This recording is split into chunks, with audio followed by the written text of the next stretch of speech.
Non, ça n'est pas un coq gaulois, mais un coq chinois. Et il est fier, comme notre coq à nous. Fier des progrès accomplis par l'Empire du Milieu, dans les usines, bien sûr, c'est connu, mais aussi dans les campagnes. Cette campagne-là, de la province méridionale du Fujian, en face de Taïwan, paraît bien prospère. On y faisait du riz. On en fait de moins en moins. Ça ne rapporte pas assez le riz. Les paysans du coin se sont donc tournés vers les cultures maraîchères, choux, petits pois et surtout asperges.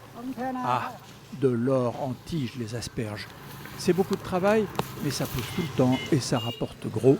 On les vend sur un mini ou très mini ringis local.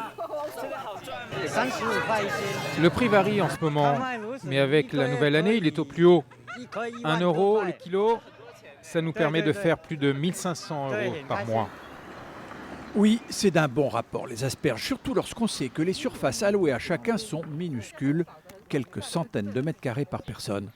Mais les paysans s'associent pour atteindre le seuil critique, même s'ils ne sont pas vraiment propriétaires. Il y a 32 ans, on a distribué les terres collectives. Ça a fait pour notre village environ 300 mètres carrés par personne. On a le droit de cultiver soi-même, ou de louer, ou d'échanger. Mais pas de vendre. La terre reste propriété collective.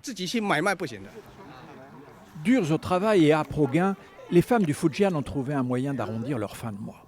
En fait, nous sommes dans un estuaire que la mer envahit à marée haute. Lorsqu'elle se retire, elle laisse, à marée basse, une boue épaisse où se niche une sorte de moule. En 2-3 heures d'un travail pénible, ces femmes peuvent se faire 12-15 €. Alors, elles ne rechignent pas. Autrefois, on avait un salaire fixe de 3 € par jour. On travaille plus ou moins, c'était le même prix, alors on manquait de motivation. Aujourd'hui, plus on ramasse de coquillages et plus on gagne.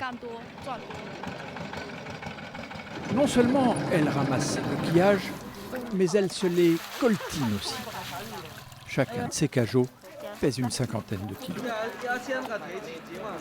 Les hommes, pendant ce temps, sirotent leur thé au village. Enfin, les vieux, les jeunes pour être justes, sont souvent allés travailler en ville, à l'usine. Les villages ont bien changé aussi. On a rasé les vieilles maisons, on en a construit de nouvelles, moches, mais avec tout le confort. On y trouve l'essentiel, et même un salon de beauté où les dames peuvent dépenser l'argent de la boue. Les plus âgés, qui ont connu la misère et la grande famine des années 60, s'émerveillent à chaque minute de cette miraculeuse prospérité. Évidemment, la vie est belle. On ne fait plus rien, on profite des petits-enfants. Quand on était jeune, on travaillait beaucoup, mais on ne mangeait pas à notre faim. Aujourd'hui, si on est malade, on va à la clinique locale ou à l'hôpital de la ville, à côté, et on ne paye rien. Un paradis alors, la campagne chinoise? Non, pas vraiment. D'ailleurs, la relève est loin d'être assurée.